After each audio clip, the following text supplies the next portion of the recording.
Do you think Belichick's coaching for his job with Robert Kraft, Julian? I think that's ridiculous. I don't. I mean, he had Tom Brady for 20 years. We didn't go to a Super Bowl 10 years after 2004. Mm-hmm.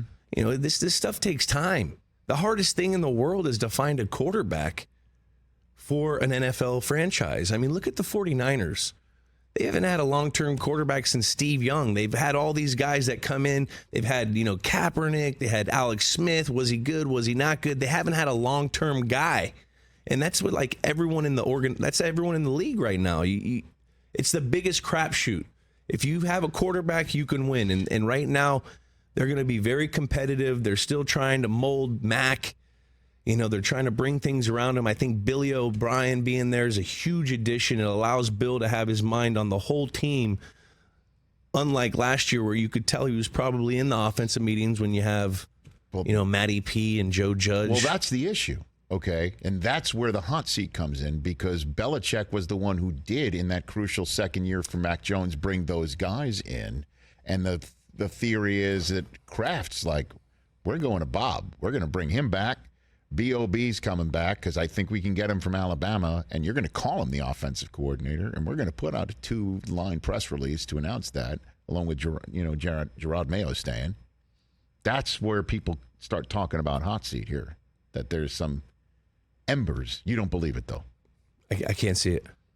I can neither confirm nor can I deny. No, I'm not saying you do. It's a tough situation. I mean, this is an impatient era of football. I mean, if you can't put Bill Belichick on the hot seat, this guy's a brilliant mind. Yeah, he got caught up last year. I think he got caught in a pickle where he didn't think Josh was probably going to leave, and then it happened.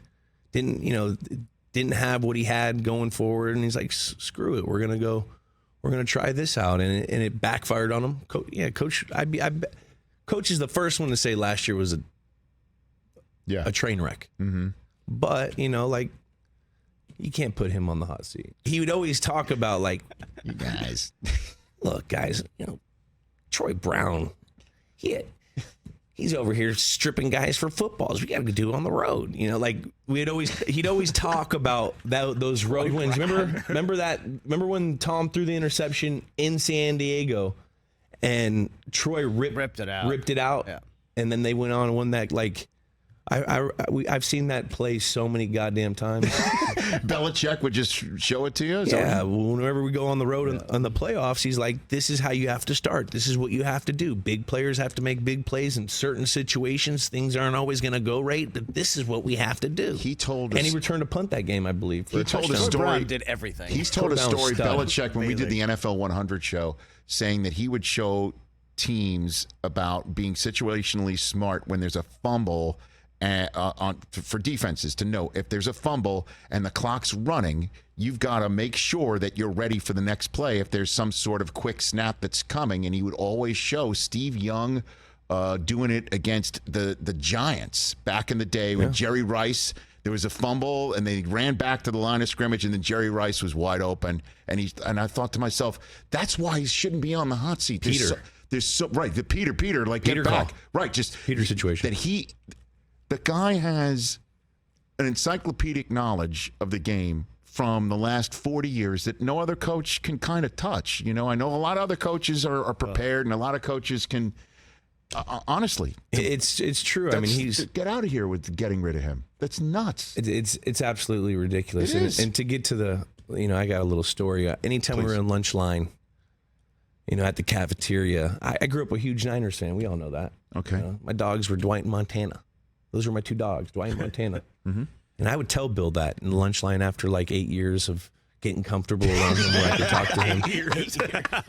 And so I go up and I go, you know what, Coach?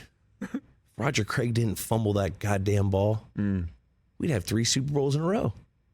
He goes, look, Jules, all you got to do is knock the Niners and the West Coast off their timing. They can't even hit anyone in practice. They don't even let their receivers get touched. I would fire him up so bad when I would bring that up.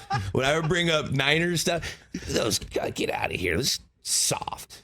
That's what he used to say. I mean, he respected Charles Haley was soft. He respected him. He respected him. No, I know that. Of course. But that was the thing with when you hear about the West Coast teams, like at practice, everything's a step movement. They have to have their timing. And Bill, he hated that. We would go and practice, and if there was a team that had good DBs, he would go to our practice squad guys and he would tell them, hold our receivers. Hold us. Because you got to try to make it like the game. And I just always remember man, why couldn't we have a West Coast coach where in practice we're not getting held? You know what I mean? Catch the Rich Eisen Show every single day on the Roku channel, 12 to 3 Eastern, for free.